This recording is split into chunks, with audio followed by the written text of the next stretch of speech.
칼빈의 경연을 따르면 영적 임재설을 주장을 해야 되는데 어쨌든 그래서 이 가톨릭에서는 이 성만찬에 쓰이는 빵과 포도주가 실제로 예수님의 살과 피가 된다고 믿어요.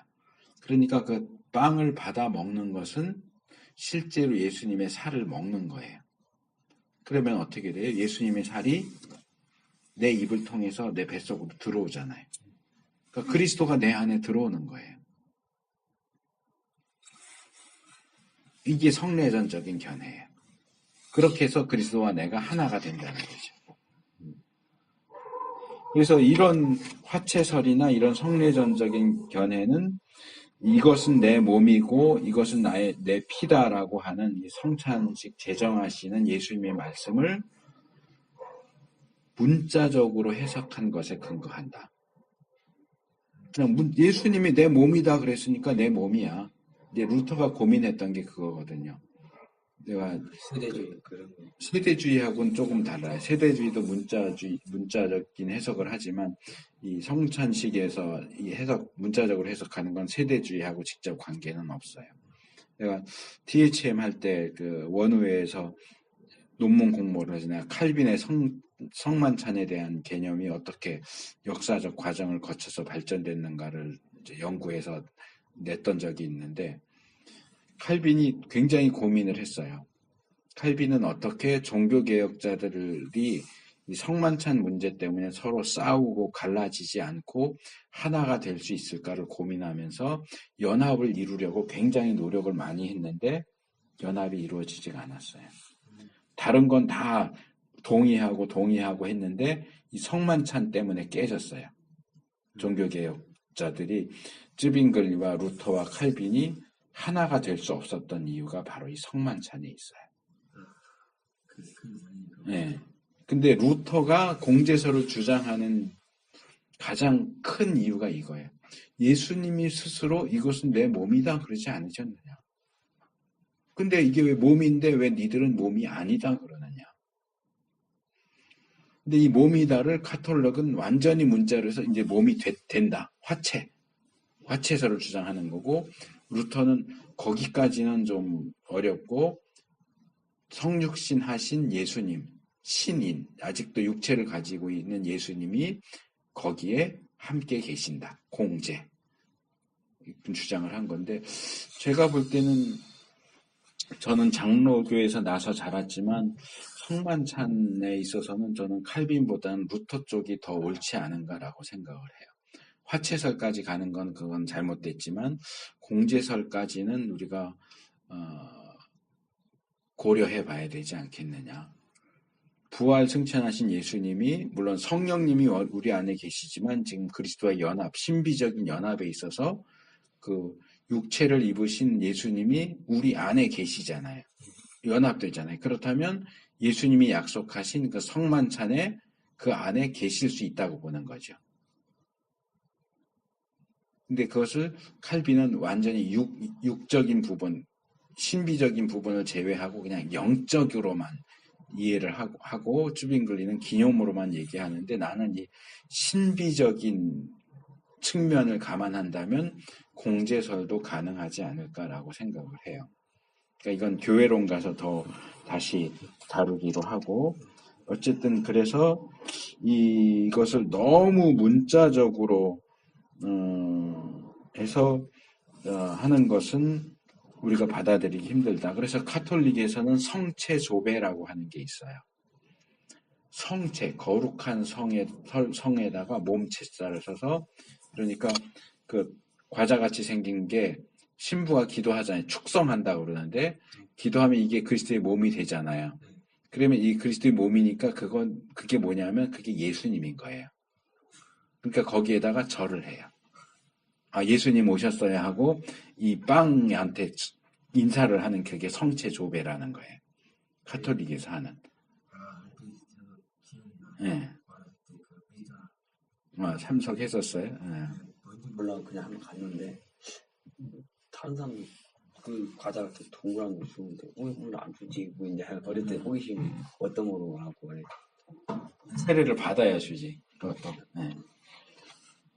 그래서 이 부분은 이제 내 몸이다 하는 이 말씀을 지나치게 문자적으로 이제 해석을 하다 보니까 이제 그런 데까지 가는 거예요. 그러니까 또 거기에 대해서 반발해서 이제 사탄 숭배자들은 밤에 몰래 성당 들어가서 그걸 또 훔쳐내요. 훔쳐와가지고 그걸 이제 그리스도를 모욕한다고 거기다 침 뱉고, 짓밟고, 뭐 피도 뿌리고, 뭐 닭피 이런 것도 뿌리고, 뭐 심지어는 거기다 정액도 뿌리고, 사탄 숭배에 대한 책들 보면 그런 내용들이 나와요. 그 이제 같은 개념 속에서 나오는 거예요. 그게 더 이상 빵이 아니고 예수 그리스도다라고 보는 거예요. 예수님이다라고 보는 거죠. 그러니까 이건 좀 지나친 것이기 때문에 이것도 우리가 받아들일 수 없다. 그러면 이런 네 가지의 불충분한 견해들 말고 우리가 어떻게 성경적으로 그리스도와의 연합을 제대로 이해할 수 있겠는가? 그래서 이 세 번째 부분에서 연합의 특징들, 성경이 얘기하는 그리스도와의 연합은 어떤 특징을 가지고 있는가 하는 것을 세 가지로 제시합니다. 일단 다시 강조하는 것은 여기 셋째 줄 끝에 우리는 우리가 이 문제를 완전히 이해할 수 있을 것으로 기대해서는 안 된다. 왜냐하면 바울이 그것을 신비라고 말했기 때문이다. 신비주의가 아니고 아까 132페이지에 말하는 신비적, 그게 아니고 신비. 분명히 신비예요. 신비는 우리가 다 이해할 수가 없어요. 그래서 이거 아까 내가 설명을 하다 말았는데 이거 설명을 하는 게 좋겠네. 이 신비라고 할 때는 영어 단어가 두 개가 사용이 돼요. 하나는 시크릿이고 하나는 미스테리예요. 근데 이제 개념이 어떻게 다르냐 하면 시크릿은 이런 거예요. 예를 들어서 자, 형제가 못 보는 사이에 내가 이걸 여기다 놓고 이렇게 덮었어요. 안 보이게. 그래서 내가 이렇게 덮어놓고 형제님 여기 이 밑에 뭐가 있는지 알아요? 그럼 못 봤으니까 모를 거 아니야. 지금 보는데 했으니까 알긴 하겠지만 못 봤다고 치고 못 보는데 내가 이걸 이렇게 덮었어. 그럼 이 밑에 뭐가 있는지 모르잖아. 이게 시크릿이야. 비밀. 이건 요걸 치우면 뭐구나 하는 걸 알 수 있어. 이게 시크릿이고 미스테리는 뭐냐면 이게 여기 있는데도 이게 뭔지를 모르는 거야. 그게 미스테리. 그래서 미스테리 추리소설 이런 거 있잖아요. 홈스 같은 책 보면 사건 현장에 갔어. 보통 사람들은 봐도 그게 뭔지 모르는데 홈즈는 가서 보면서 요거 어떤 물건을 보면서 요거 보니까 범인은 키가 몇이구나. 몇 살쯤 됐겠구나. 모자 보고 알아맞히는 그런 장면도 나오잖아요. 그게 미스테리예요. 모르는 사람은 봐도 보면서도 그게 뭔지를 몰라. 근데 아는 사람은 보면 그게 뭔지를 알아. 이게 미스테리야. 그래서 시크릿은 덮었던 것을 치우면 알 수 있는 거고 미스테리는 덮었던 걸 치워도 봐도 그게 뭔지를 모르는 게 미스테리. 진정한 신비는 미스테리죠. 시크릿보다는. 시크릿은 그냥 감춰졌기 때문에 모르는 거고 미스테리는 감추지 않아도 몰라. 그러니까 성령의 역사가 미스테리고 이런 그리스도와의 연합이 미스테리인 거예요. 그래서 미스테리어스 유니온, 신비적인 연합 이렇게 하는데 여기 이 책에서 이 앞에서도 신비적이라는 용어를 나는 이게 아주 불만족스러운데 신비주의적 이렇게 해야 맞는데 신비적이라고 해서 그래서 그리스도의 연합은 신비예요. 신비적인 연합이에요. 신비주의적 연합이 아니고 그렇기 때문에 이건 우리가 아무리 설명을 들어도 성경을 통해서 설명해 보려고 많이 노력을 하지만 충분하게 다 알 수는 없다. 이걸 기본적으로 인정하고 들어가자 하는 거예요.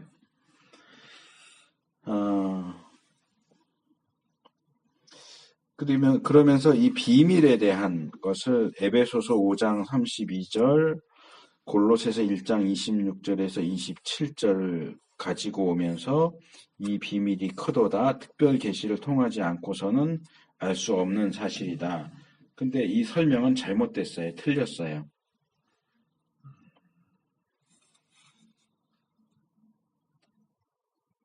왜냐하면 이 두 구절에서 말하는 비밀이라고 하는 것은 그리스도와의 연합에 대한 비밀이 아니고요. 이방인도 예수를 믿어서 구원받는다. 그래서 이방인과 유대인이 하나가 된다 하는 그 이방인의 구원에 대한 비밀을 다루고 있는 거예요. 그러니까 이 표현만 가지고 와서 여기 아예 딱 직접적으로 이렇게 말하죠. 그는 이 연합의 지식은 특별 계시를 통하지 않고는 이룰 수 없는 사실이다. 이렇게 얘기하는데 에베소서는 뭐 어느 정도 이해할 수 있겠다. 인정할 수 있겠다. 그런데 골로새서에 나오는 내용은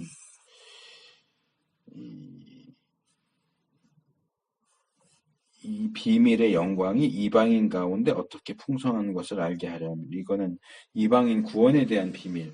바울이 비밀이라고 말하는 건 몇 가지가 있는데 그 중에 하나가 바로 이방인의 구원에 대한 건데 이걸 직접 그리스도와의 연합에 대한 이야기다라고 얘기하는 건 이건 내가 볼 땐 잘못된 거예요.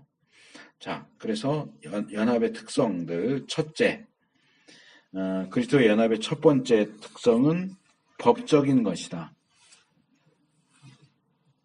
그러니까 이 법적이라고 하는 것은 법적 또는 법정적 이렇게 이해하면 돼요. 그러니까 재판장에서 어떤 일이 행해진다라고 할 때 이 연합을 놓고 설명하는 건데, 자, 하나님이 재판장이에요. 우리는 죄인이라서 이제 재판을 받고 있는데 우리가 하나님의 아들이신 모든 구원 사역을 이루신 예수님과 연합이 돼서 하나가 됐어요. 하나가 돼서 재판장이신 하나님이 보실 때 예수님 따로 우리 따로 있는 게 아니고 예수님과 우리가 하나로 보인다는 거예요. 연합되어서. 예수님은 의롭죠. 우리는 의롭지 않죠. 그러면 하나님이 재판하실 때 예수 너는 무죄, 야 아무개 너는 유죄 이렇게 하는 게 아니고 예수님과 우리를 하나로 묶어서 야 너희들은 무죄. 예수님이 우리가 하나가 되니까 예수님의 그 무죄하심, 예수님의 그 속죄가 우리에게 적용돼서 하나님이 우리를 하나로 그 법정에서 하나로 보신다는 거예요. 그러니까 그렇게 하나로 보실 수 있도록 만드는 것이 이 바로 그리스도와의 연합이다.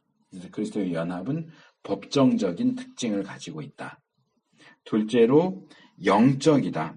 이건 내가 처음부터 얘기했던 거죠. 이것은 영적인 특징을 가진다.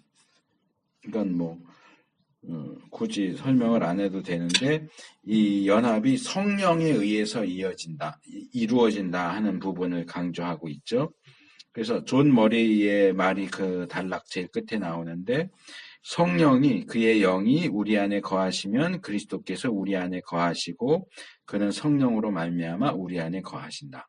그러니까 성령님이 우리 안에 거하시는 것은 곧 그리스도께서 우리 안에 거하시는 것과 마찬가지다. 이렇게 이해를 하면 돼요. 그러니까 이것을 예수님이 성육신 하셨기 때문에 예수님이 우리 안에 거하시는 것은 육적인 부분은 제외하고 영적으로만 임재하셔 이렇게 말하면 안 되고 신인이신 예수님이 우리 안에 거하신다. 어떻게 육체를 가지신 예수님이 우리 안에 들어올 수 있어? 그럴 때 이제 카톨릭은 그 빵을 우리가 먹으니까 우리 안에 들어온다 이런 식으로 아주 문자적으로 물리적으로 설명을 하지만 이것이 영이기 때문에 가능하지만 예수님은 영이기만 한 게 아니고 신인이란 말이에요. 성육신 하신 그 육체를 가지고 있는 부활체죠. 그 부활체이기 때문에 가능하다. 그렇기 때문에 신비적인 거예요.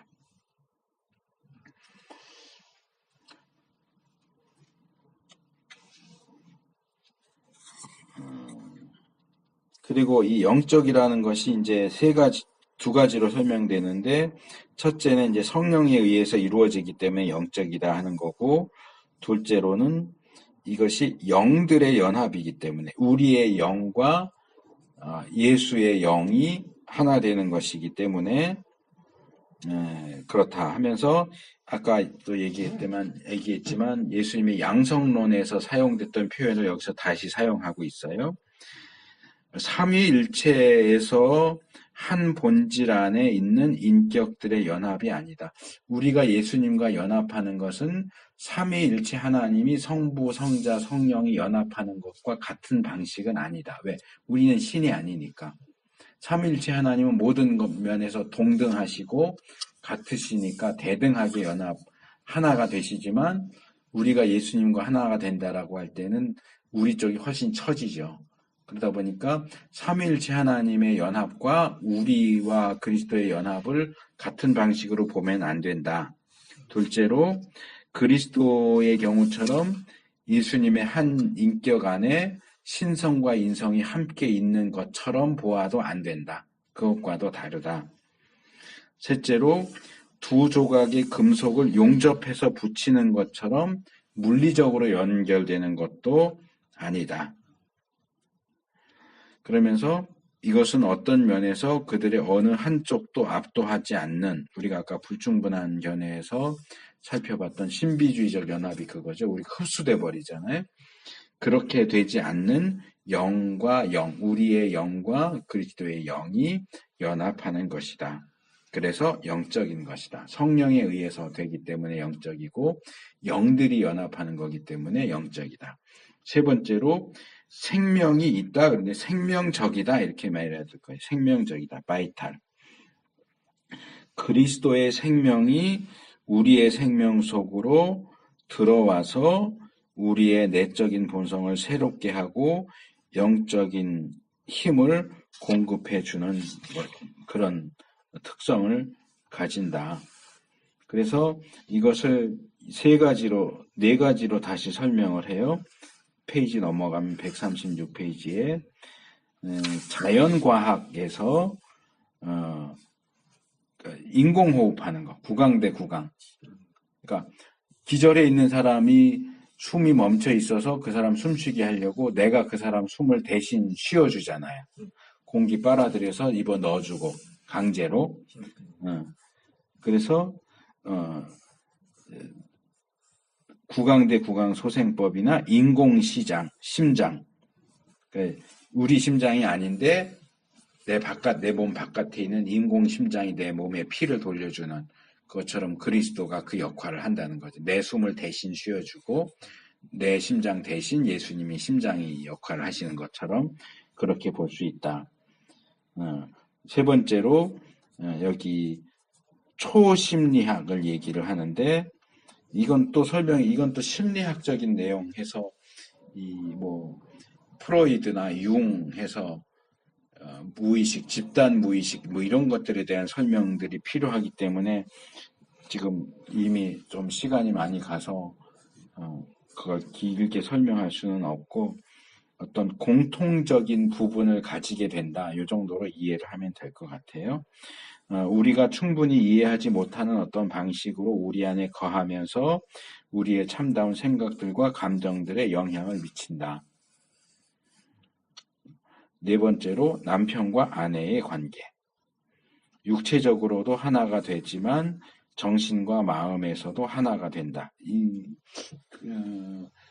어거스틴이 삼위일체를 설명하기 위한 가장 좋은 예는 인간이다 라고 얘기했어요. 인간 안에 영과 육이 하나가 되는 것처럼 그렇게 설명을 했고, 이미 앞에서 살펴봤지만 바울은 그리스도와 우리의 연합을 부부를 가지고 설명을 하는데, 그리스도의 연합을 가장 잘 보여주는 이 땅에서의 어떤 대표적인 예는 부부가 될 수 있을 것 같아요. 가장 좋은 예가. 물론 부부가 일심동체가 될 수도 있고 동상이몽이 될 수도 있지만, 우리의 그리스도의 연합은 일심동체가 되는 것과 같은 형식이다. 이렇게 이해를 하면 될 수 있을 것 같습니다. 그래서 그리스도와의 연합이 어떤 중요성을 가지는, 어떤 의미를 가지는가 네 가지로 제시합니다. 첫째, 우리가 의로운 것으로 간주된다. 그리스도와 하나가 됨으로써 그리스도의 의가 우리에게 영향을 미쳐서 우리가 의로운 것으로 간주된다. 의로워지는 게 아니고 의롭다고 여겨진다. 둘째, 우리는 이제 그리스도의 힘으로 산다. 셋째, 그리스도와 하나됨은 우리가 그리스도와 함께 고난을 당하게 될 것도 의미한다. 넷째, 그리스도와 함께 다스리게 된다는 것도 의미한다.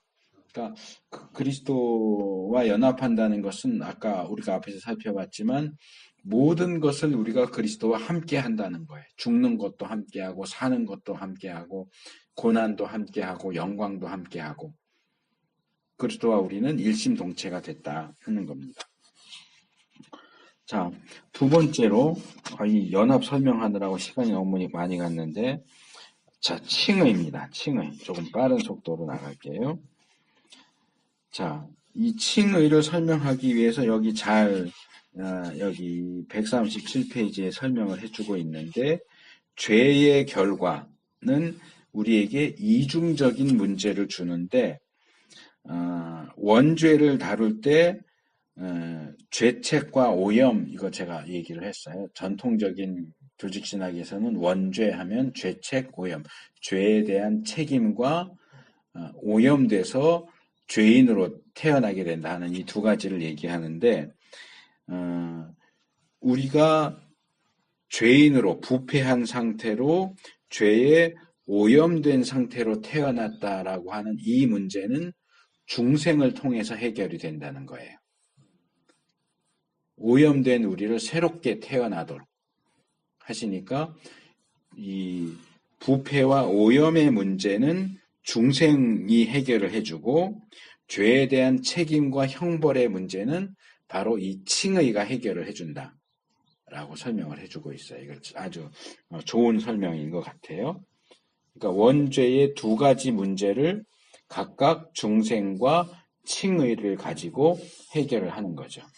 그래서 칭의는 우리가 죄에 대한 책임을 어떻게 질 것인가, 죄인으로서 형벌을 받는 문제를 어떻게 해야 하느냐라고 할 때 이 칭의를 가지고 답변을 할 수 있는데 그래서 페이지 넘어오면 칭의는 하나님의 면전에서 죄인들을 의롭다고 선언하시는 하나님의 행동이다.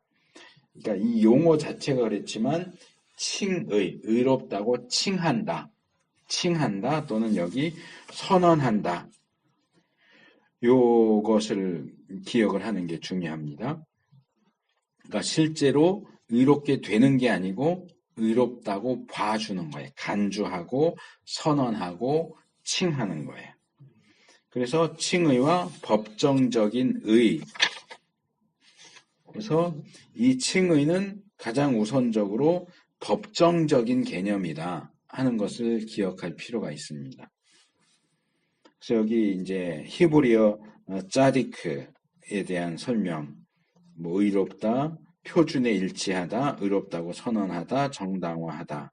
그래서 뭐 다말의 예도 들고 있고 또 아브라함의 고백에 대해서도 다루고 그 다음에 제일 밑에 단 보면 종종 법정적인 혹은 사법적인 문맥에서 나타난다 그랬는데 제가 볼 때는 이분이 조직신학자이기 때문에 이렇게 제대로 다루지 못한 것 같은데 이 짜디크에 대한 설명은 뭐 그런 대로 받아들일 수 있는데 그 여기 말하는 법정적이고 사법적인 문맥에서 나타나는 의라고 하는 단어는 히브리어 짜디크가 아니고 미슈파트로 사용이 돼요. 예, 미슈파트 또는 미슈파트가 낫겠다. 미슈파트가 그게 재판에서 의롭다라고 하는 게 미슈파트예요.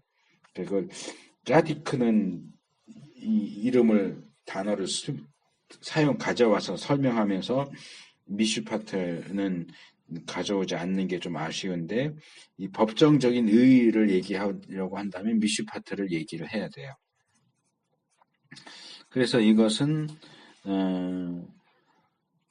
하나님이 재판장으로서 죄인에 대해서 판결을 내리실 때 예수 그리스도의 공로에 의지해서 예수 그리스도와 연합해서 하나가 된 사람을 무죄하다고 또는 의롭다고 선언하시는 것이 바로 칭의다 하는 겁니다. 그래서 이것은 요 끝부분에 보면 이 카톨릭에서 말하는 것과는 같지 않다. 여기 둘째 단락 제일 밑에서 넷째 줄 보면 이것은 개인에게 거룩성을 실제로 주입하는 것이 아니다. 그러니까 이게 지난번 내가 얘기했죠. 카톨릭에선 의화라는 표현을 써요. 그러니까 의롭게 된다. 칭의 성화를 합쳐서 의화라고 하는 개념을 얘기하는데 우리는 의화를 인정하지 않아요. 칭의는 의롭게 되는 게 아니고 의롭다고 칭해 주는 거예요. 의롭게 되는 것은 성화 과정을 통해서 되고 영화에서 완성이 되는 거죠. 그래서 칭의가 성격상 법정적이거나 선언적이라는 논거를 지지해주는 몇 가지 논거 해갖고 네 가지를 제시하죠.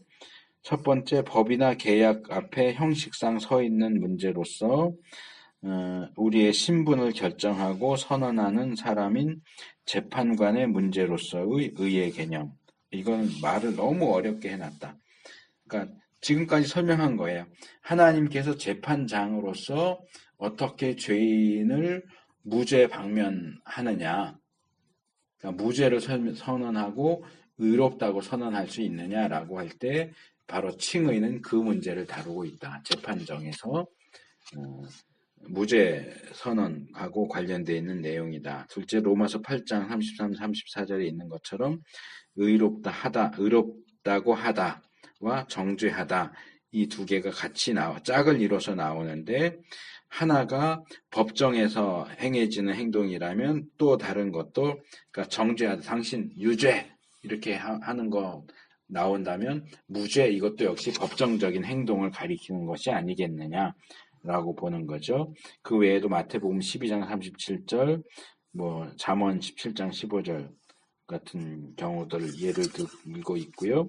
세 번째로 헬라어 디카이오오 이 변호하다, 정당함을 입증하다, 옳은 것으로 인정하다라는 것과 관련된 이 용어가 사용되는 인용 구절들이 이것이 법정적인 개념을 가리킨다는 것을 지지해 준다. 넷째로 이 헬라어 단어에서 이 어미가 오오로 끝나는 것은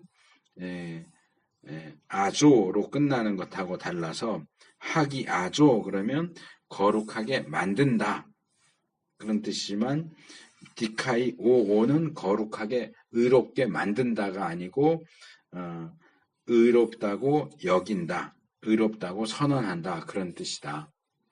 이런 몇 가지 논의를 통해서 칭의는 법정적이고 선언적인 행동이다. 그래서 여기 저도 이제 새롭게 본 것이 141페이지 고트롭 슈렌크라는 사람이 이런 신약 성경에 나오는 법정적인 특징은 법적인 것을 강조하는 70인경의 영향이다라고 얘기를 하는데 저도 여기서 이제 처음 배운 내용이에요. 그리고 이제 화이틀리라는 신학자도 이 의롭다고 한다, 디카이 오오는 의롭게 만든다라는 뜻이 아니라는 것을 대부분의 학자들이 인정하고 있다라고 얘기를 하죠. 그래서 칭의는 의롭게 한다가 아니고 의롭다고 선언한다, 의롭다고 간주한다, 의롭다고 칭한다 라는 의미로 봐야 하고 그것은 법정적인 개념이다. 이게 이제 일반적인 칭의에 대한 가르침인데 거기에 대한 반대가 있어요. 이거는 생각보다 좀 길게 나오지만 가능하면 짧게 그냥 얘기를 할게요. 여기 윌리엄 샌디 아서 헤들램이라는 사람이 하나님이 어떻게 죄인을 의롭다고 말씀하실 수 있겠느냐? 그 말이 안 된다. 또 빈센트 테일러라는 사람도 마찬가지로 아니 의로운 사람을 의롭다고 해야지 의롭지 않은 사람을 의롭다고 하면 어떡하냐 하는 식으로 이 법정적 칭의론에 대해서 반대하는 견해를 주장을 했습니다. 그래서 거기에 대한 반박을 둘째 단에서 하죠. 칭의의 행동은 죄인들이 실제로 그렇지 않은 어떤 것이라고 하나님께서 선언하시는 문제가 아니다. 그러니까 자, 죄인이에요. 죄인이 의롭지 않아요. 의롭지 않은데 왜 의롭다고 하느냐? 그거 잘못된 거다라고 이제 반대를 하니까 이거는 죄인이 의롭지 않은데도 의롭다고 하는 게 아니고 이것이 여기서 이제 다시 그리스도와의 연합이 나오는 거예요. 이 죄인이 혼자 있는 게 아니고 죄인인 채로 혼자 있는 게 아니고 그리스도와 연합돼서 하나가 됐기 때문에 의롭다고 하시는 거다. 죄인을 그냥 아무렇게나 의롭다고 그냥 말을 만들어서 하는 게 아니고 그리스도와의 연합 때문에 의롭다고 선언하는 게 가능해진다. 그래서 이 뒤에서 부부의 예를 다시 들고 있어요. 부부와 부채에 대한 얘기. 자, 남자와 여자가 결혼을 해요. 여자가 예를 들어서 이거 성차별적인 발언은 아니고 그냥 말하다 보니까 나오는 거예요. 자, 여자가 빚이 있어요. 예를 들어서 빚이 1,000만 원이 있어요. 근데 남자가 부자야. 그러면 둘이 결혼해서 남자가 아내의 빚을 갚아줄 수 있죠. 그러면 이제 당신 더 이상 빚이 없어라고 말할 수 있잖아요. 여자가 갚은 건 아니야. 여자가 갚은 건 아니지만 결혼한 남자가 빚을 갚아주니까 법정에서는 당신 더 이상 빚 안 갚아도 돼. 당신 무죄. 만약에 그 빚을 준 사람이 고소를 했다. 근데 남편이 와서 빚을 갚아버리면 문제가 해결되는 거잖아요. 근데 여자가 직접 갚지는 않았어. 그렇다고 해서 이 무죄 선언은 무효야 이렇게 말할 수 있느냐는 거죠. 그러니까 우리는 죄인인데 우리의 죄의 문제를 우리와 결혼하신 하나님이 해결해 줬어. 그러니까 우리를 의롭다, 너 무죄라고 선언하는 것은 얼마든지 가능한 얘기다 하는 얘기를 하고 있는 거예요. 네. 두 번째로 이제 142페이지 둘째 단에 대리 속죄와 법정적 칭의 교리에 대해 때때로 제기된 반대 의견들 가운데 하나는 덕행이 단순히 한 사람에게서 다른 사람에게 옮겨질 수 없다는 것이다. 이건 우리가 속죄에서도 다뤘던 주제예요. 죄가 전가될 수 있느냐 하는 문제도 제기가 되지만 의가 전가될 수 있느냐.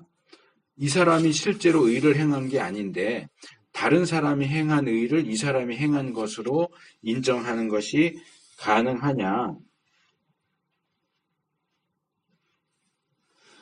그래서 이 부분도 역시 부부의 문제, 채무를 대신해주는, 갚아주는 부부의 문제로 설명을 하고 또 하나는 이것이 둘의 문제가 아니고 셋의 문제다라고 설명을 해요. 밑에서 둘째 단. 칭의는 두 편이 아니라 세 편의 문제다. 그리고 세 편 모두 자발적이다. 그러니까 벌을 대신 받는 거는 불공평하다라고 할 때 그 벌 받고자 하는 사람이 자발적으로 대신 벌 받기를 원한다고 하면 가능하다 하는 거 지난번에 그 속죄에 대한 이론에서 설명을 했었어요. 그래서 세 편 모두 자발적으로 하는데 예수님은 의인이시지만 자발적으로 죄인과 연합하기로 원하셨고 연합을 하셨어요. 그리고 죄인인 우리도 의식적으로 예수님 믿겠습니다 하는 걸 통해서 예수님과 연합을 했고요. 재판장이신 하나님도 그 사실을 공식적으로 받아들이셔서 인정을 해주시는 거예요. 그러니까 이런 경우에 이 사람들이 제기하는 어떻게 다른 사람이 행한 의를 그걸 직접 행하지 않은 사람의 공으로 떠넘길 수 있어? 라고 하는 부분에 대한 답변이 될 수 있다는 거죠. 세 번째로 칭의는 하나님의 선물이다. 로마서 6장 23절, 에베소 2장 8절, 9절. 그래서 이 칭의라고 하는 것은 사실은 여기 이런 표현을 썼어요. 143페이지 다섯째 줄. 칭의는 완전히 당치도 않은 어떤 것이다. 이것은 공로가 아니다. 노력하여 얻은 것이 아니라 얻어진 것이다. 이것은 우리의 구원의 원인이 아니며 구원의 방편이다. 그러니까 사실은 칭의라고 하는 것은 그냥 쉽게 표현하면 말도 안 된다. 말도 안 되는 거다. 하나님의 은혜가 아니라면 칭의라고 하는 것은 이루어질 수가 없다 하는 거예요. 오직 은혜로 칭의라고 하는 것이 행해진다 하는 것을 다시 강조하고요. 그 다음에 믿음과 공로, 이건 굉장히 중요한 부분인데 의외로 되게 짧게 다루고 있어요. 이 부분 설명하기 위해서 그 제일 위에서 둘째 줄 에베소서 2장 8절 9절을 좀 살펴볼 필요가 있어요. 너희가 143페이지 위에서 셋째 줄 너희가 그 은혜를 인하여 믿음으로 말미암아 구원을 얻었나니. 자, 우리가 구원을 어떻게 얻었어요? 두 가지가 나오죠. 은혜를 인하여, 은혜 때문에. 그 다음에 믿음으로 말미암아, 믿음을 통해서. 아까 은혜를 인하여를 얘기한 거예요. 칭의는 어떻게 가능하느냐? 하나님의 은혜로만 가능하다. 하나님이 은혜를 베풀어 주시지 않는다면 누구도 칭의를 얻을 수 없다. 근데 칭의를 얻으려면 뭐가 필요하냐면 믿음이 필요해요. 그러면 우리가 믿어서 구원, 전에도 얘기했지만 믿어서 구원을 받았느냐, 구원 받았기 때문에 믿었느냐 하는 얘기 지난번에도 한번 했었잖아요. 그러면 이 믿음이 우리의 공로냐, 구원의 원인이냐? 믿음은 원인이 아니에요. 방편이고 나는 그걸 반응이라고 했죠. 선물을 주면 받아야죠. 받지 않으면 내게 될 수 없잖아요. 근데 내가 손 내민다고 해서 선물을 아무나 다 주느냐 말이에요. 주는 쪽에서 줘야지 받을 수 있죠. 안 주는데 손 내밀고 다닌다고 해서 선물을 받을 수 있는 건 아니란 말이에요. 하나님이 은혜로 구원을 주고자 하시지 않는다면 내가 아무리 믿습니다 해도 구원을 받을 수가 없어요. 칭의를 받을 수가 없어요. 그렇기 때문에 이 믿음이라고 하는 것은 반응이라고 해야지 행위라고 말할 수 없다. 그래서 이어지는 부분에서 뭐라고 해요? 이것이 너희에게서 난 것이 아니라 하나님의 선물이다. 행위에서 난 것이 아니니 누구든지 자랑치 못하게 합니다. 그래서 믿음은 공로가 아니다. 믿음은 행위가 아니고 공로가 아니다. 믿었기 때문에 칭의라는 선물을 주시는 게 아니고 하나님이 이미 은혜로 칭의와 구원의 선물을 주시는데 다만 그것을 우리의 것으로 받아들이는 행위가 믿음인 거지 믿었기 때문에 주시는 게 아니다. 주셨기 때문에 받을 수 있는 거고 믿음은 단지 그것을 받아들이는 것에 불과하지 그것을 행위다 또는 공로다 이렇게 말할 수 없다 하는 겁니다. 그래서 죄에 남아있는 결과들로 넘어가면 자 그러면 아까 이 칭의가 죄에 대한 책임과 형벌 문제를 해결해 준다고 그랬잖아요. 그러니까 법정에서 이 사람이 그냥 아까 예를 끌어오죠. 빚을 졌어. 돈을 못 갚았어. 그래서 고소를 당했어. 그러면 어떻게 해요? 이 사람 돈을 꾸어놓고 안 갚았으니까 유죄. 그러면 어떻게 해요? 어떻게든 뭐 압류를 하든 어떻게 해서든 돈을 갚아라. 근데 갚을 길이 전혀 없다. 그럼 어떻게? 대신 감옥에 들어가. 이렇게 하잖아요. 그러면 벌을 받아야 되는데 만약에 이 여자가 결혼을 해서 남편이 대신 갚아줬네? 그럼 재판장이 이 여자를 유죄 이럴 수 있어요? 당신 재산 압류하겠어? 아니면 감옥에 가야 됩니다. 이렇게 할 수 없잖아요. 무죄인데. 그럼 무죄 이렇게 하면 더 이상 돈을 갚을 필요가 없잖아요. 그럼 이 빚을 갚는 것이 죄고 죄에 대한 형벌이라고 한다면 죄인인 우리가 그리스도와 연합해서 무죄 선언을 받았다면 우리가 죄의 결과를 받아야 되느냐, 형벌을 받아야 되느냐 하는 문제를 다루는 거예요. 이것도 굉장히 중요한 부분이죠. 자, 죄인이 무죄가 됐다면 벌을 내리면 안 돼요. 그렇죠? 그러면 우리는 칭의를 통해서 모든 죄에 대한 책임과 형벌을 면제받았다라고 말해야 되는데 실제로 보면 그렇지 않은 모습이 보인다는 거죠. 성경에도 그렇고 우리 실제 생활 속에서도 그렇고. 여기 다윗의 예를 들었어요. 다윗이 밧세바와 간음을 했고 우리아를 죽였어요. 살인을 했어요. 근데 다윗이 벌을 받았어요? 안 받았어요? 받긴 했죠. 근데 결국 다윗이 벌을 받긴 했는데 다윗이 용서를 받았나요? 안 받았나요?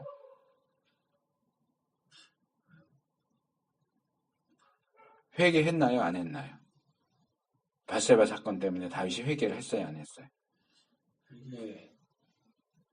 나중에 했죠. 회개했죠. 나중에. 그렇죠. 나단 선지자가 와서 책망하면서 회개하고 그게 시편 51편이란 말이에요.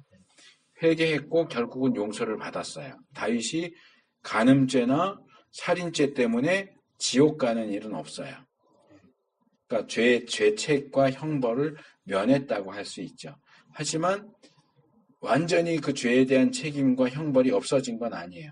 그 결과로 둘 사이에서 그 간음의 결과로 잉태되고 출산된 아이가 죽었죠. 네. 그리고 그 간음과 살인죄 때문에 다윗의 집안에 그 비슷한 형태의 죄들이 계속 행해지죠. 가문의 간음과 살인이 끊어지지 않고 일어나죠. 그러면 그렇다고 할 때 그 용서가 제대로 된 용서라고 말할 수 있느냐? 아니 무죄 그러고 용서를 했으면 벌을 주지 말아야 되는데 벌은 계속 받아. 용서한다고 그래놓고 용서 받았다고 그랬는데 벌은 계속 받아. 이걸 어떻게 이해해야 되느냐? 거기 첫째 단 밑에서 셋째 줄 그런 용서가 참되고 온전한가? 그러한 예들 속에서 하나님은 약간의 형벌은 남아있도록 그의 용서를 약간만 철회하시는 것처럼 보이는 것이 아닌가? 그리고 만약 이것이 사실이라면 참된 은혜는 존재하는가? 자, 여기에 대한 답이에요. 죄의 일시적인 결과와 영원한 결과를 구분해야 된다. 자, 죄의 삭은 뭐예요? 사망이죠. 그래서 죽으면 어디 가요? 지옥 가죠. 그래서 죄의 삭은 사망이다 또는 지옥 간다는 죄에 대한 영원한 형벌. 그리고 다윗의 예처럼 그렇게 했기 때문에 그들 사이에 태어난 자식이 죽었다. 이건 일시적인 형벌. 그래서 영원한 형벌의 문제는 해결이 되지만 일시적인 형벌은 진행될 수 있다. 이 땅에서. 이거 굉장히 좋은 설명이라고 생각이 돼요. 죄의 모든 영원한 결과들은 취소된다. 영원한 죽음, 지옥 가는 걸 포함해서. 그러나 일시적인 결과들은 개인에게 일어나는 결과들과 인류에게 집단적으로 일어나는 결과들 양자가 다 반드시 제거되지는 않는다. 제거되는 경우도 없지 않지만 반드시 제거되는 건 아니다. 그래서 여기 이제 이런 예를 들죠. 어떤 술 취한 사람이 가족을 죽였어요. 그리고 회개해서 용서받았다고 해서 하나님이 일시적인 결과, 살인죄의 결과, 죽은 가족을 다시 살려내시느냐? 그렇지 않다는 거죠. 저는 이런 예를 들어요. 벽에다 못을 박아요. 그럼 못을 박는 것이 죄 짓는 행위고 못을 빼는 것이 회개해서 용서받은 행위라고 할 때 그럼 못 박은 흔적도 없어지느냐? 구멍은 남아있죠. 이게 일시적인 형벌인 거죠. 일시적인 결과. 죄의 일시적인 결과는 남아있다. 그러나 영원한 결과는 취소된다. 이건 아주 잘된 설명이라고 생각이 됩니다. 자, 마지막으로 양자. 양자도 중요한 부분인데 많이 다루어지지 않는, 관심을 잘 받지 못하는 가르침입니다. 그래서 칭의의 결과가 1차적이고 소극적으로는 심판을 취소시키는 것이라고 한다면, 적극적인 면에서는 양자됨을 가져온다. 그러니까 한편으로는 하나님과 우리 사이의 부정적인 소외와 적대감의 문제를 해결해 주는 것이 칭의라고 한다면, 양자는 우리가 하나님과 용납과 사랑의 관계로 들어가게 하는 게 양자예요. 그러니까 칭의는 형벌과 심판을 제거하는 부정적인 문제를 해결한다고 한다면, 양자는 더 적극적으로 긍정적인 관계, 좋은 관계에 들어가도록 만드는 게 양자다, 이렇게 설명을 할 수 있습니다. 그래서 이 양자에 대한, 우리가 하나님의 아들이 된다, 자녀가 된다 하는 건 요한복음 1장 12절 대표적으로, 에베소서 1장 5절, 갈라디아서 4장 4, 5절 이런 본문들이 근거가 되고요. 양자됨의 성격, 양자됨은 어떤 성격을 가지느냐? 세 가지. 첫째, 회심, 중생, 칭의와 연합이 일어나는 것과 동시에 일어난다. 자, 이게 논리적으로는 순서가 있지만 실제 현실 속에서는 다 한꺼번에 일어나요. 모두가 동시에. 회심, 중생, 칭의, 연합, 양자가, 이 5가지가 모두 동시에 일어나요. 이게 점진적으로 일어나지 않아요. 그래서 논리적으로는 구분되지만 실제로는 구분이 안 돼요. 둘째로, 양자됨은 신분과 상태 모두의 변화를 수반한다. 칭의는 신분의 변화고 성화는 상태의 변화예요. 근데 이 양자는 신분도 변하고, 그러니까 반역자에서 자녀가 되는 거죠. 신분이 변하고 상태도 변해요. 하나님과의 관계가 좋아지죠.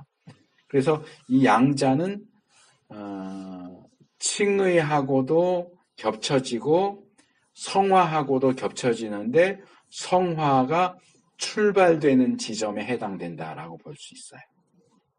성화가 어디서 출발되느냐? 양자에서 출발된다, 이렇게 말할 수 있어요.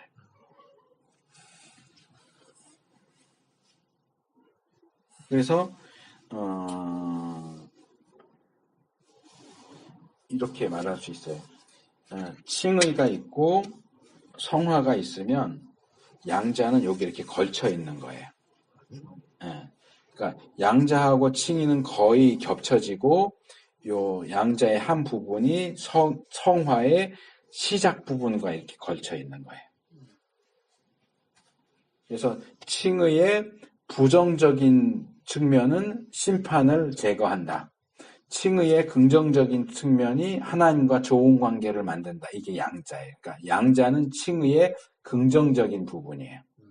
칭의의 부정적인 부분은, 그러니까 이게 나쁘다는 의미가 아니고 안 좋은 측면과 관련해서는 심판을 취소시킨다. 긍정적인 측면에서는 하나님의 아들이 되게 한다. 그러니까 아들이 되면서 동시에 상태가 신분만 변하는 게 아니라 우리의 상태와 수준이 아들답게 되도록 시작하게 해서 성화로 바로 연결돼서 넘어가게 만드는 게 양자입니다. 그래서 신분과 상태 모두의 변화를 수반한다, 그렇게 얘기를 하는 거예요. 그 다음에 세 번째, 147페이지 둘째 단, 이 양자됨은 일반적인 사람들이 하나님과 갖고 있는 관계와는 전혀 다른 유형의 관계다. 그러니까 이 앞에 나오는데, 왼쪽 페이지 제일 밑에 있던 사도행전 17장 24절에서 29절, 히브리서 12장 5절에서 9절, 야고보서 1장 17절, 말라기 2장 10절. 이 구절들이 얘기하는 것은 뭐냐 하면 하나님은 이 땅에 존재하는 모든 사람들의 아버지다 하는 거예요. 이게 뭐냐면 창조와 관련해서 아버지예요.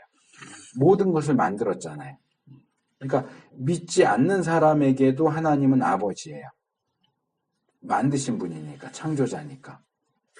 근데 하나님이 창조주로서 믿지 않는 사람의 아버지라는 그 아버지 되심과 구원자로서 믿는 사람들의 아버지라고 할 때 그 아버지 되심은 같은 게 아니라는 거예요.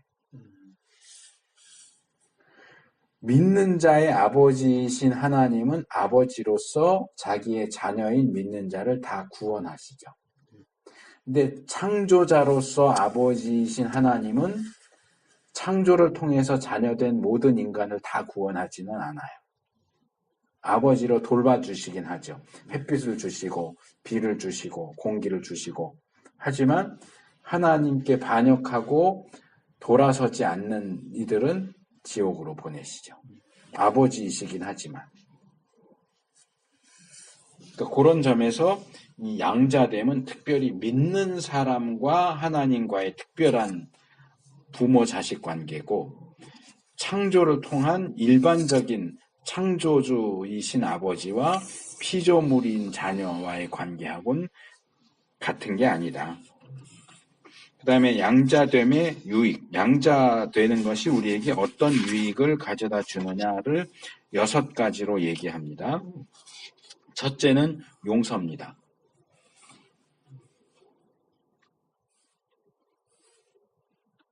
하나님이 우리를 믿을 때도 용서하시고 계속적으로 또 용서하십니다. 두 번째로 화해입니다. 148페이지 둘째 단. 하나님과 우리가 관계가 좋아져요. 화목되죠. 화해. 세 번째로 자유. 그 밑에 단. 하나님의 자녀는 속박이나 강제의 의미로부터 복종하는 노예가 아니다. 우리는 자유로운 사람들이다. 그러나 이 자유는 면허장은 아니다. 이건 뭔가 번역이 잘못된 것 같아요. 이 자유는 면허장은 아니다. 이 면허장은 모든 것 아무거나 마음대로 할 수 있는 면허장, 허가장은 아니다. 그런 의미인데 이걸 앞에를 뺀 것 같아요. 번역을 하면서. 그러니까 방종할 수 있도록 허가해주는 면허장이 아니에요. 자유에는 제한이 있다는 거죠. 그 다음에 네 번째로 149페이지 둘째 단 하나님의 돌보심을 받게 한다. 돌보심. 아버지로서 하나님의 돌보심을 받게 한다. 그러나 다섯 번째, 이건 좋은 표현인데요. 하나님은 우리의 하늘 할아버지가 아니라 하늘 아버지다 하는 거예요. 제일 마지막 단에.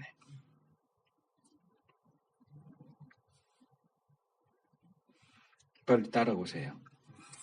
마지막 단에. 둘째 줄. 하늘 조부가 아니라 하늘 아버지다. 이 뭐예요? 할아버지와 아버지의 차이가 뭐예요? 아버지 아들. 할아버지가 손주를 대하는 것과 아버지가 자식을 대하는 건 전혀 달라요. 저 여기 꾸미는 거 도와주신 집사님도 가끔 외손주를 막내 손주 데리고 오시는데 그냥 무조건 이뻐. 할머니는 좀 다르더라고. 같이 오신 할머니는 막 이것저것 제재도 하시고 야단도 치고 하는데 할아버지는 무조건 오케이야. 그러니까 할아버지는 손주에 대해서 그분도 이제 아들 하나 딸 하나 있는데 다르대요. 본인 말씀으로도. 손주는 다르대. 그냥 무조건 이쁜 거야. 하나님이 우리의 아버지라고 할 때 우리를 무조건 이뻐하고 무조건 관용해주고 그러느냐? 그렇지 않다는 거예요. 아버지시라는 거예요. 그렇기 때문에 뭐예요? 징계가 있어요.